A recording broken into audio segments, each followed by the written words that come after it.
Good. All right, Justin JMel here, or JMel Angler, and I got my co-host. Larry Live. There we go. All right. Larry Today Live. we're gonna go over some hooks. I'm gonna give you my opinion on what I think would be better on certain soft plastics. I'm sure how to rig them and what better hookup ratios I can get out of what I believe, my opinion, on hook sets and stuff like that. His opinion holds a lot of weight. Bassmaster All right. 2019. So I'm gonna show you a few Texas rig styles. We can come closer. Your normal Texas rig is just weight sinker. Some people peg them and stuff like that. So for the first thing, I guess, would be rigging this all plastic Texas rig. We got just a finesse worm and a speed crawl. Usually when I come in with most finesse worms, I'll come in to the side, and usually less is more for me. So when I first enter my lure into the hook, I'm not going to try to shove it all the way up and grab a lot, because it usually don't lay the same as good. And usually if you use less when you We have an emergency broadcast system. sorry, the weather's bad right now, I know. All right, so less is more usually. And usually if you use less and it kind of eats up your line, you can kind of keep on getting away with it, of re-rigging it. So I'm coming in a little bit, I'm slide my worm all the way up, and it's gonna sit. If you want to zoom in a little closer, it's gonna sit kind of really good against there. All right, so here's another part that I usually pay attention to. If you just kind of hook it on there, you could probably get away with it on a worm, but when you get to thicker plastics and stuff, I usually come in on like a 90. And usually if a fish pulls it down, I don't know the science behind it, but it seems like it's better hookups. But also, I'm a reference where my hook is gonna be here into my soft plastic. So I'm gonna come there, I'm gonna mark imaginally, or think it, I'll mark it probably with my finger. And then I'm gonna come through, hook it, and then I'm gonna pull a little bit, protect it. But when I come in at 90, when the fish bites on it, it usually slides down the hook shaft a little better. So when you use that burying technique, what is this for? Oh, that's just to keep my point weedless, and usually it'll peel out the hook better, so it hooks up better to a fish. You want to display that one more time to show them how you got that in there like that? Okay. So if you want to look, I'm gonna come in, I'm kind of mark it with my finger, be the easiest way to do it, and I'm gonna come in at a 90 through where I think it's gonna lay, and then I'm gonna come and peel up a little bit. So you push forward and let the bait slide back on the hook point. Yeah. To sink it. Okay, skin pop. Yeah, it's skin called. hook it. Huh? Yes, yes. Okay, good. I'm gonna go over some other hooks that I use. I'm gonna go with, next is what I use for either punching or flipping. It's a straight shank hook. It's got a little bit of keeper right here. Same thing. I know a lot of people like to ride a whole bunch of plastic up on there. I feel like it don't sit as well. I'm gonna do just a little bit too. And same deal, just a little bit. Come up over, spin the hook around. And since it's off shank, I'm not gonna worry about it as much as coming at 90. It might do it a little bit, but I'm gonna rig it very similar like this. I know people snail hook and stuff like that and never really mess with it much. I know when I'm punching or something like that, my interest is a little better without a snail hook. And sometimes being a little noisier or something like that, I ain't did it enough to be able to tell you otherwise, but I mean, mentally it's easier for me to, I'd rather, an easier interest is just throwing up in the air and going in hard. Yeah, which pretty much typically goes with a heavier weight. You can either get it in there or... Yeah, a little more fluent with it and Okay. a little smoother. I noticed you didn't skin pop that one, right? No, being that it's off straight shank, the hookup should come out. With the extra wide gap hook that we just spoke about, the point of the hook is in line with the eye tie, which off shank is not. So that'd be why I'd do differently. But if you have any questions about it, ask in the video. I'll try to explain it better. Gonna move on.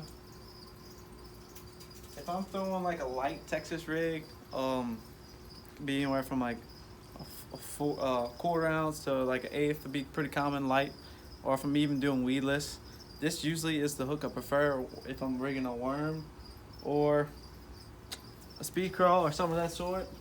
This is the owner forward hook. Offset, worm hook, right? Yeah, offset Okay. hook, worm hook. Awesome. Okay. And same deal. Just like the other two, I'm gonna do a little bit. The only time I would do this, if I'm throwing it weightless, when you do your line tie, most of the time you gotta tag in. If I feel like I'm hung it up a little bit too grass, I'll actually peel a good bit of plastic on there. That'd be the only time I do it though. So if I peel this on here, it's gonna go over my line, my knot of my line tie, and it will cover up that tag in that is hanging off of there. But other than that, I pretty much try to use as little as possible when I'm rigging that first part up on soft plastic. I feel like because the separation on the line tie of this with this and also the straight shank, I feel like I get better hookups. I know with the wide gap EWG hooks, you can bend them out a little bit and get a little better hookup. But just for what I use, if whatever you're doing is working, stick with it. I mean, it comes down to just being mental about it. This is how I feel more comfortable with this hook than the other ones. You told me something earlier. That made pretty good sense that the line tie is below the shank of the hook. Yeah, so the point, the gap between this hook and the line tie is not in line. Like this extra wide gap hook here.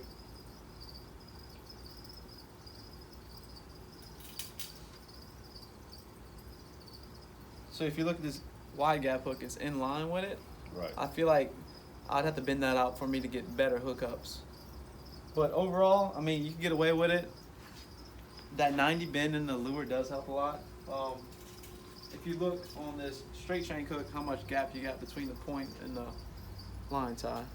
So when that fish closes his mouth on this, you got all this to hook him with. Yeah, you got a whole bar to go down his throat.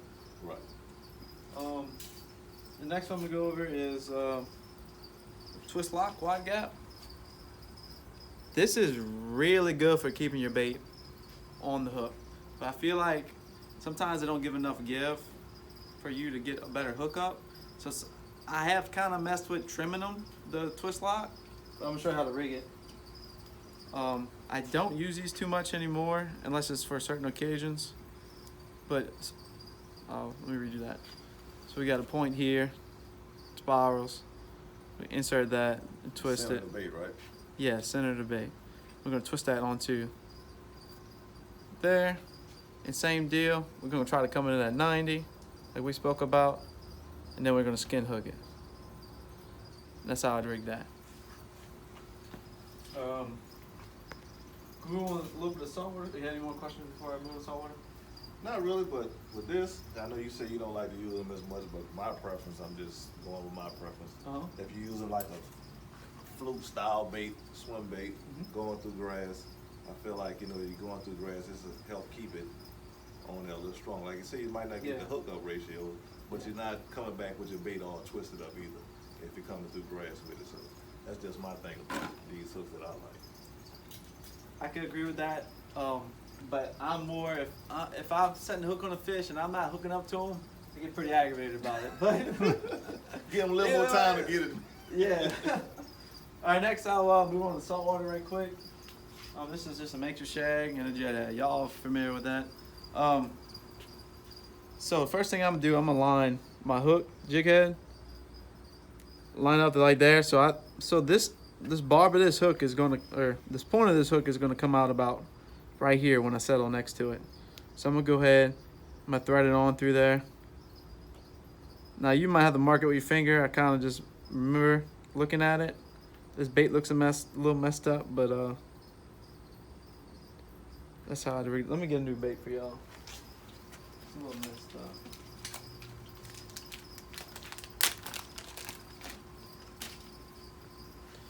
We'll go again, line it up. I know about where to come through. Thread it on there, come out about there, and then I'm gonna string it up. And it should be, depending on how you do it, it should be pretty straight like that. Straight. Pretty good action on it. Unless your bait is all crinkled all up, so it's good. I feel the better your bait is streamlined too. I find with these macer tails, a lot of people like them, but depending on what size of weight you got, that little bit of tail action I think it's more about fall rate than actually the swimming action. Right. Now my favorite. Yeah, we're gonna go to panfish now. So my favorite. So just like we had there with the maker shag and saltwater stuff, this is the same deal. This is a really small jig head, some kind of panfish lure. I'm not even sure what exactly. Bass Assassin, man. Bass Assassin. So you're gonna rig it the same way. This bait's a little bit bigger, too big for this hook. I'm just go ahead and rig it for y'all real quick. That's how you'd set that up. My favorite little jigs, man. But I'm gonna give y'all a tip because I like getting bites and like catching even if they're small. I'm gonna rip this little thing in half. What? I'm gonna rip it in half. Why? Because it's smaller, and two, sometimes when you're fishing for panfish and stuff like that, they're a lot smaller, and if they got a smaller mouth, the less you got in their way of them chomping down on it, it'll really hook up a lot better. I said I never thought about that. So if you're bringing kids or a wife or family like that, and you're just trying to get bites and catch the bites instead of missing, I'll downsize a little bit to make it easier on them. But anything else? What you got? That's why he's a 2019 Central. I did a lot of chasing brim before I did bass fishing. So I hope y'all liked the video. I'm out. JMel Angler. Larry Live.